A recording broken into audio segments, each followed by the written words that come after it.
Բարև ձեզ հարգելի գործընկերներ, այս որոշմամբ մենք ըստ էության սկսում ենք Հայաստանի Հանրապետության եւ Ամերիկայի Միացյալ Նահանգների միջև TRIP ռազմավարական TRIP նախագծի շուրջ ռազմավարական համագործակցության մասին շրջանակային համաձայնագիրը վավերացնելու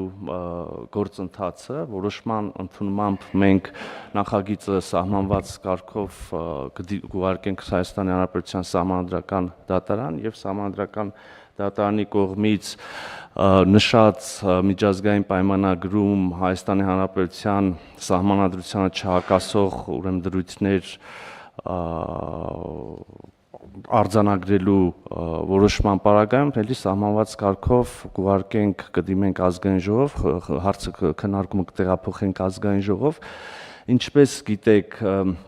շրջանակային համաձայնագիրը նախաստորագրվել էր սույն թվականի մայիսի 26-ին իմ եւ Միացյալ Նահանգների պետքարտուղար Մարկո Ռուբիոյի կողմից Երևանում եւ այնուհետեւ ընդամենը օրեր անց հունիսի 1-ին եւ հունիսի 4-ին համապատասխանաբար էլի պետքարտուղար Ռուբիոյի եւ իմ կողմից ստորագրվել էր Վաշինգտոնում եւ Երևանում փառատելով հնարավոր հարցերը ասեմ, որ միջազգային պրակտիկայում եւ Հայաստանի Հանրապետության օրենսդրությամբ այսպիսի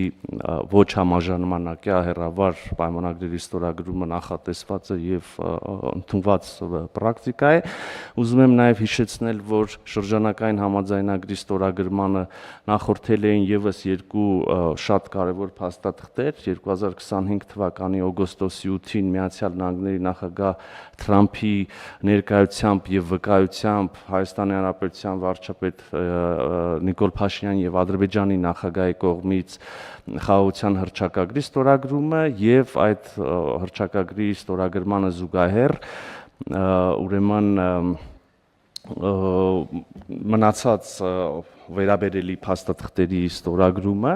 եւ այնուհետեւ արդեն 2026 թվականի հունվարի 13-ին Միացյալ Նահանգների պետքարտուղարի եւ իմ կողմից TRIP իրականացման շրջանակ վերնագրված փաստաթղթի ստորագրումը հիմա արդեն այս միջպետական շրջանագային համաձայնագիրը ավելի է մանրամասնում համաձայնեցված ուրեմն դետալները, ուղղությունները եւ լիովին համահունչ է նշածս երկու փաստաթղթերին, սա ինչի եմ շեշտում, որովհետեւ եւ օգոստոսի 8-ի հռչակագրի պարագայում եւ հունվարի 13-ի շրջանակային ուրեմն իրականացման շրջանակ կոչվող փաստաթղթի պարագայում եղան որոշակի շարժումներ այն մասին, որ ի վերջո միջպետական համաձայնագիրը կարող է պարունակել նշած փաստաթղթերին ոչ համահունչ դրույթներ եւ ահա ինչպես տեսնում ենք այս համաձայնագիրը ամբողջովին ոչ միայն համահունչ է հանրահռչակված սկզբունքներին եւ արձանագրված, ամրագրված, ստորագրված սկզբունքներին, այլև շրջանակային համաձայնագրում բազմիցս հղում է արվում եւ օգոստոսի 8-ի եւ հունվարի 13-ի փաստաթղթերին եւ նաեւ որոշակի մանրամասներ ուղղակիորեն ասվում է, որ պետք է կարգավորեն այնպես, ինչպես օրինակ հունվարի 13-ի շրջանակային իրականացման շրջանակ կոչվող փաստաթղթում է սահմանված, նաև առաջանցնելով ուզում եմ ասել, որ ըստ էության մենք TRIP-ի հիմնադրման ուրեմն փաստաթղթային գործընթացը ավարտելու համար դեռևս առջևում ունենք եւս երկու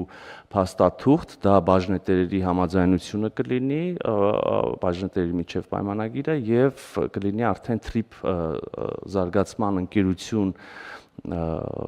այդ ձեռնարկության ընկերության կանոնադրությունը մենք այժմ աշխատում ենք այդ փաստաթղթերի վրա Անդրադառնալով բուն շրջանակային համաձայնագրին, ուզում եմ նշել, որ համաձայնագրի կնքմամբ արձանագրվում է, որ Հայաստանը եւ Ամերիկայի Միացյալ Նահանգները նպատակ ունեն հարավային Կովկասում ուրեմն տրանսպորտային փոխադրումների զարգացման, ապաշրի տրանսպորտային երթակառուցվածքների զարգացման, տարածաշրջանային եւ գլոբալ առևտրի զարգացման ճանապարհով նպաստել, ամրապնդել հարավային Կովկասում խաղաղությունը հաստատված, կայունությունը եւ ժողովուրդների զարգացումը, հանրապետությունների զարգացումը, սա էլ բազմիցս արձանագրված է շրջանակային համաձայնագրում, նաև ուզում եմ նշել, որ ողջ գործընթացը եւ ընկերությունը եւ հետագա գործունեությունը եւ այս համաձայնագիրը ամբողջությամբ համահունչ է եւ իրականացվում է Հայաստանի Հանրապետության ինքնիշխանության, իրավազորության, տարածքային ամբողջականության լիարժեք հարգմամբ, այս մասին էլ բազմաթիվ ամրագրումներ եւ արձանագրումներ կան փաստաթղթում, նաեւ արդեն երևի կարելի ասել տեխնիկական մանրամասներին անդրադառնալով ասեմ, որ համաձայնագրով Միացյալ Նահանգները եւ Հայաստանի Հանրապետությունը հիմնադրում են TRIP զարգացման ընկերությունը, այս ընկերությունը կարողանա Հայաստանի Հանրապետության տարածքում տարբեր գոտիներում առանձին նախագծերի համար հիմնադրել հատուկ նշանակության ընկերություններ, ներգրավել այլ գործընկերներ, TRIP զարգացման ընկերությունը կստանա հողօգտագործման, կառուցապատման իրավունք այս գոտիներում եւ այս իրավունքը կգործի նախնական 49 տարով եւ այս ժամկետում ընկերությունում բաժնեմասերը կբաշխվեն հետեւյալ կերպ Միացյալ Նահանգներին կպատկանի բաժնեմասերի 74%-ը եւ Հայաստանի Հանրապետությանը կպատկանի բաժնեմասերի 26%-ը եւ ահա այս նախնական ժամկետի 49 տարու լրանալուց հետո հնարավորություն կա կողմերի համաձայնությամբ երկարացնել համագործակցությունը եւ ժամկետը եւս 50 տարով եւ այս դեպքում արդեն երկարացման պարագայում կապահովվի, որ Հայաստանի Հանրապետությունը ունենա ընկերության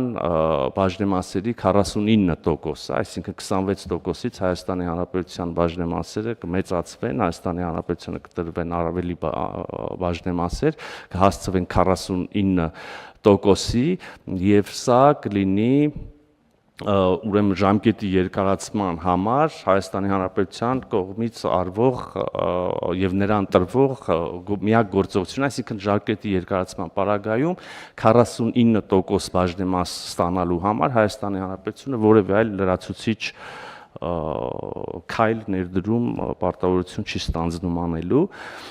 Ուզում եմ նաև ասել, որ Հայաստանի Հանրապետությունը կրկին վերադառնալով նախորդիվ ասածից կպահպանի իր լիարժեք ինքնիշխանությունը եւ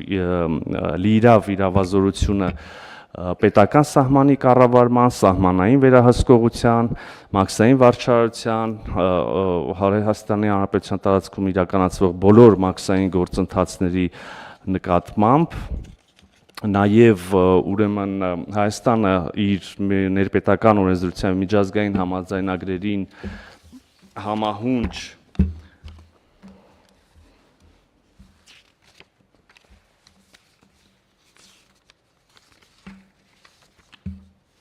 կշարունակի պատասխանատու լինել հետևյալի համար, սա էլ անհրաժեշտ եմ համարում ընդգծել,